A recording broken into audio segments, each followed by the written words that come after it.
Ghana on Wednesday, February 24th, 2021, took delivery of the first batch of COVID-19 vaccines. The 600,000 COVAX vaccine are part of an initial tranche of deliveries of the AstraZeneca or Oxford vaccine licensed to the Serum Institute of India, which represent part of the first wave of COVID-19 vaccines headed to several low and middle income countries including Ghana. Vaccination is expected to begin on Tuesday, March 2nd, 2021 for some group of persons. According to a government statement, frontline workers, members of the executive, judiciary, persons with comorbidities, and the aged will be vaccinated. So far, a total of 42 districts in Accra and Kumasi have been earmarked for vaccination.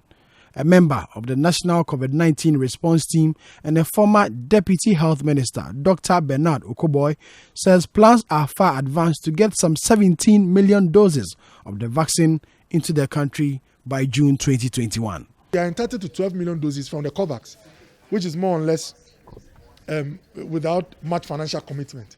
But beyond that, you can put in,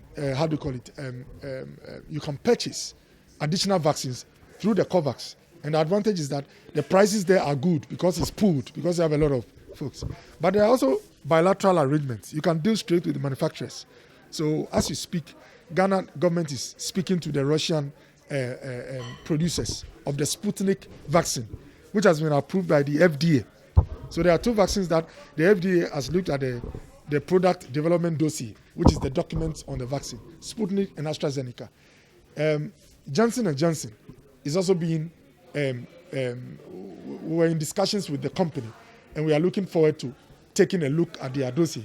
Apparently, it's the Africa platform. There's a platform for the whole of Africa that our FDA boss, Madame Mimidaku, sits on. They are looking at the Johnson & Johnson product, which is the Janssen vaccine. So we expect to have some of these other types into the country within the next 6 months, up to June. Like the president said, we are expecting, our target is 70.6 million doses.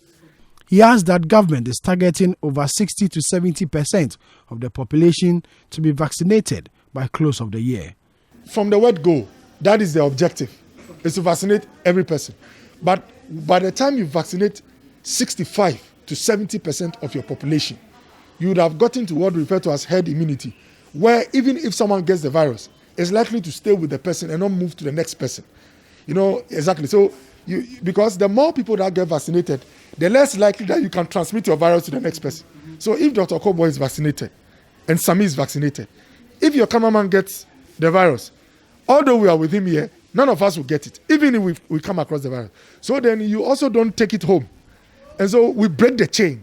So the essence of vaccination program is not necessarily on paper to give it to everybody, but it's to break the chain totally. Meanwhile, Presidential Advisor on Health, Dr. Anthony Insiansari, has however revealed government intention to develop an app to track the vaccination process. We learn from what we've done before. We learn from history. We learn from mistakes. Whatever went wrong there will not go wrong in whatever we want to do. But meanwhile, everybody who goes for the vaccination will be captured on a database, electronic database. Ghana Health Service is using the e-tracker to collect the basic information and make sure that they have the database of the numbers and the people, the ages and everything of all those who go to vaccinate. And then it will be offloaded into our DIMS, which is the base data that we have in Ghana Health Service. So these are sort of things that we are going to do. But going forward, we want to put a lot of technology in whatever is being done so far as the vaccination is concerned.